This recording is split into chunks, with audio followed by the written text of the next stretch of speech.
Hey everyone, welcome back to part 2 of my collection video. So, in part 1, we took a look at my manga and novels that are over here, and today we're going to be taking a look at all of the other stuff, the collectibles. Now, there's enough that I have that I don't think I'm going to take it all and bring it to you, so we're going to take you to the collectibles. Let's get into it. And starting out here, we have my Halo 5 Guardians statue of Chief and Locke. That came in the collector's box. I got that for a really good deal because I guess they weren't selling very well, so I got it for the price of just a brand new game. I got it for $60, the whole box. The game, the statue, and the little cutout Guardian. Moving on, we have our little Pop Moxie there. I usually don't take my Pops out of the boxes, but I bought Moxie that way, so fight me. Next we have our Link and Epona. I got this when I was a very small child, so the following I don't even know the name of. I was talking to a friend and he recalled the name, but it has long since left me. And there also used to be a little Zelda figure that would sit on the back of the horse, but she's gone, lost to time. And what do we have here? Oh, we have a Fallout Pip-Boy. This is the collector's edition Pip-Boy, or the Fallout 4 collector's edition Pip-Boy, rather. And a buddy of mine actually bought it and wasn't that interested in Fallout, so he sold it to me for like 50 bucks. Moving on to the next shelf, we have my Bethesda shelf, mostly Fallout. I say Bethesda because I got the little Dovahkiin there, but hopefully you can see everything alright. I'm recording with the phone light on, so we've got our Pops of Hancock, we got our Medic and Toughness Pops, we got the Excavator Armor and Nuka Girl from Fallout 76, we got Liberty Prime, and then from right to left we have our Brotherhood of Steel Pops, or well, these are technically Funko figures, but they're not the Pops, they're the mini vinyls. We've got some Gun Fu, we got two different Wastelanders, one of the Mr. or Mrs. Handies, Silver Shroud, a Tunnel Snake. Now, I got like 5 of him and I kept giving him to friends, but he just kept popping up. And then we have a Protectron, a Super Mutant, a Raider, and like I said, our little Dovahkiin here. And then we also have a Pip-Boy little figure in the back and some playing cards. Now the Mentats aren't actually Mentats, those are socks, but I left the box up here because Mentats are part of the universe. And I have a small obsession with Nuka-Cola and Nuka Girl things, so you'll see a little more of that later. Continuing to the next shelf is my horror shelf. Now, as you can see, I'm a really big fan of The Shining. It was a pain in the butt to find some of these after a while, but I was also lucky enough to find the Grady twins on sale at Target. And so that kind of completes the normal collection. I'd still love to have some of the like special ones, like I want the Frozen Jack, but I good luck finding one of those for less than $100 now. And then we have some more of those like mini vinyls. We have a Psycho, and then Dr. Brenner from Stranger Things, Clockwork Orange, and our little Lock, Shock, or Barrel, I can never remember, is fallen over there, but we'll take care of that later. We have a little Invader Zim. I figured he fit with the horror genre. And then we have a Pennywise, Pinhead, a Nemesis, and Mrs. Featherstone. I just like zombies, so I got her. And Hellraiser is actually my favorite horror movie next to The Shining. So this one was pretty fun to find. My mother found it on Facebook Marketplace. Someone wanted the other version of the Hot Topic exclusive, so we won, and that is the horror shelf. Next we have our video game and movie shelf. Starting on the left here, we have our little Donald Duck collectible there from Kingdom Hearts. We got Artemis and Percival from Ready Player One. Can't go wrong with a little Crash Bandicoot and the Crash Bandicoot Hula Girl. We have Sark and Tron from Tron. More Kingdom Hearts here. We got some pins. Got a little Fez dispenser Donald. and then my pin from the Kingdom Hearts 3 Collectible Edition. And against popular opinion, I thought Mass Effect Andromeda was pretty good. Now, obviously not the best of the Mass Effect games, but it was not as much of a failure as people said by a long shot. So I decided to go ahead and get as many of these pops as I could because they were super cheap because no one wanted them. We have the Masked Sarah Ryder, Liam Costa, PB there behind a little Batman. We got Jaal and the Archon. Now, this little guy I decided to take out of his box because he's a little bobblehead, but isn't exactly the most stable. So that's our little baby Groot with M&Ms. And then a little Stone Cold Steve Austin. Can I get a hell yeah? And that is the video game and movie shelf. And the final shelf on this side, we have just a little mix mash of a couple other movie characters, and that's actually where my Witcher is being held. So starting off, we have Emma Bloom from Miss Peregrine's Home for Peculiar Children, Aragorn from Lord of the Rings, Gilbert Grindelwald from Fantastic Beasts and the Crimes of Grindelwald, and then James Hetfield. I used to be a massive Metallica fan. I wanted to collect all of them, but you know, you can't always get what you want.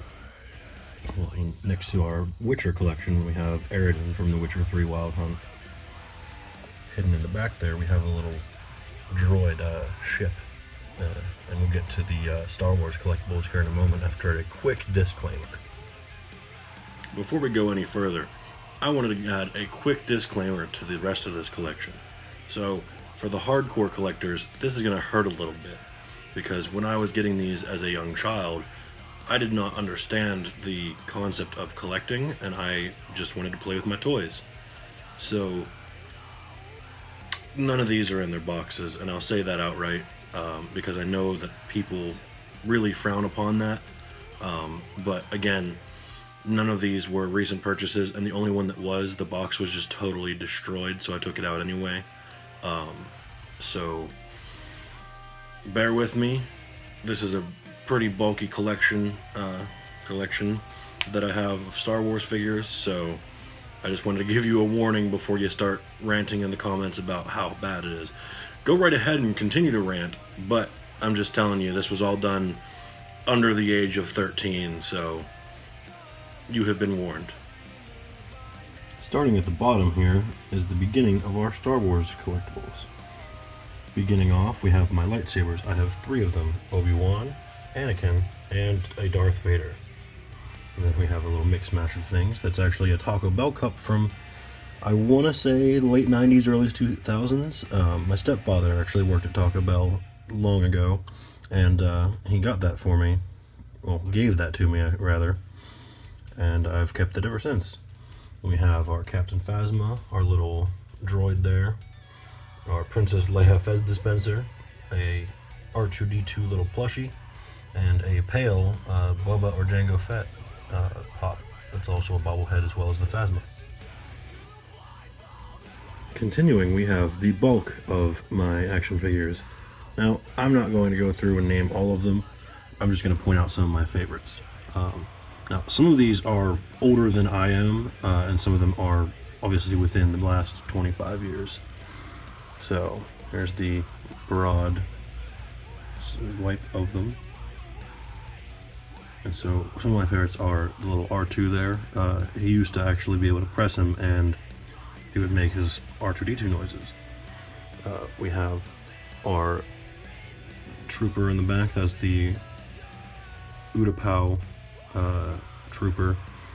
When they did Order 66, they were the ones that were trying to kill Obi-Wan. This is one of my favorites because it looks so weird. This is a classic, like 80s Chewbacca.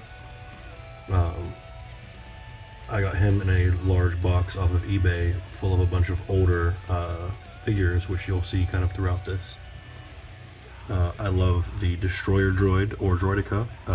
He doesn't go into a perfect little ball to roll, but he gets pretty close. But it would be really cool if there was a version that you could actually transform from one to the other. we have our General Grievous in the back. I believe that one used to have interchangeable arms, so you could do solid arms or 4 arms. We have, I don't remember what these were called, but there was a whole line of these back like 10 years ago, and there were just these little mini like crouching figures, and I have a couple of them, or had a couple of them, and I don't remember what they were called, but I loved them. And then we have the Assassin, I think IG-88. I could be wrong on that, but yeah, that is the bulk of the collection. If you have any questions on any of them, do feel free to leave some questions in the comments. Moving up another tier, we have a continuation of the figures. We also have another cool collectible series that didn't make it. They were like a larger style of Pops, but they kind of rounded off everything's head. So there's another Chewbacca there.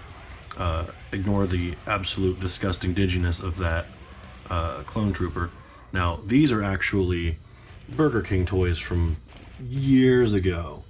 I don't remember what movie was being promoted, but there were Star Wars toys from Burger King. That is a classic Han on a Tauntaun. You can actually take Han off of the Tauntaun. He comes out, there's a little hatch that he kind of goes into.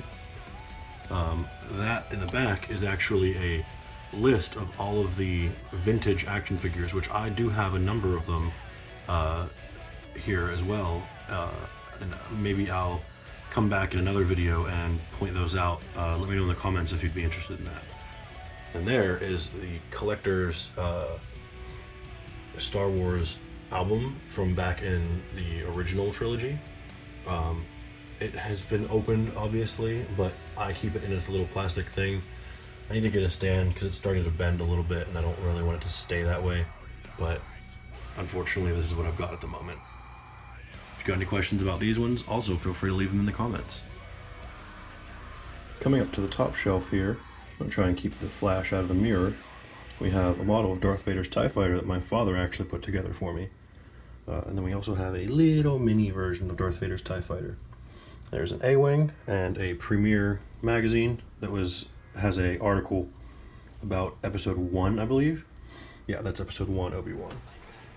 Continuing, we have a couple other little small ones. We have the B-Wing, a Y-Wing, and the Super Star Destroyer.